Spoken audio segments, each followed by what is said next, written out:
Adair, Calvert, Collins, Ratchford, Simpson, class of 21.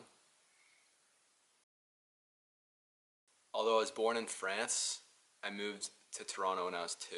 I think I feel more attached to Toronto than to Canada. Maybe that's because I have 3 passports, so I don't have a specific country that I'm tied to. I didn't know how special of a city it was until I started going out and exploring it. I used to go for like drives a lot, especially at night, and I'd always inspect the dead-end roads because I found that the dead-end roads would just have the most beautiful houses. So there's like Mathersfield Road and Binscarth Road. You just like put on some Frank Sinatra in the car and take it for a spin. It's sublime. When I was young, my main squeeze was soccer. I was going to be a soccer player.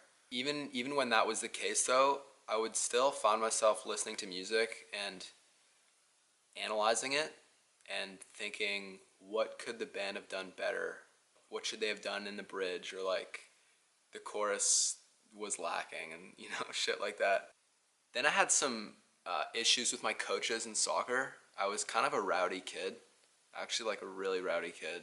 So I got cut from the A team and then I got cut from the B team, all because the coaches would keep on kicking me out of practice and I was a bad influence or whatever. There was a void, and what filled the void was music, so my mom got me a guitar and I moved my piano up from the basement into my room and I joined a music class at school, and from then it was just like, it was full speed ahead.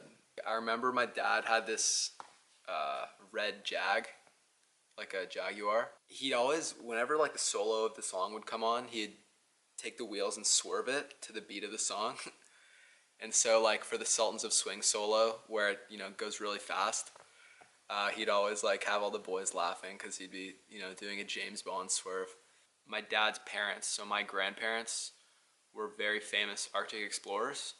So my grandma, or we call her Granny, was the first woman to ski across Greenland.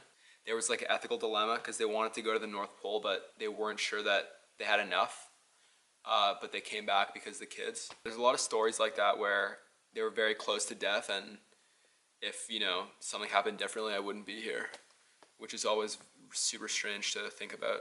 Every summer when I was young, we would go to Greenland and do unassisted kayak trips. So we'd fly in and hire a fisherman to just drop us off at an island, and then we'd tell him to pick us up, point at a spot on the map in like 3 weeks. What's sad is that we can't go back to Greenland because there's polar bears now. There's just more polar bears, and that means that we would have to bring a gun.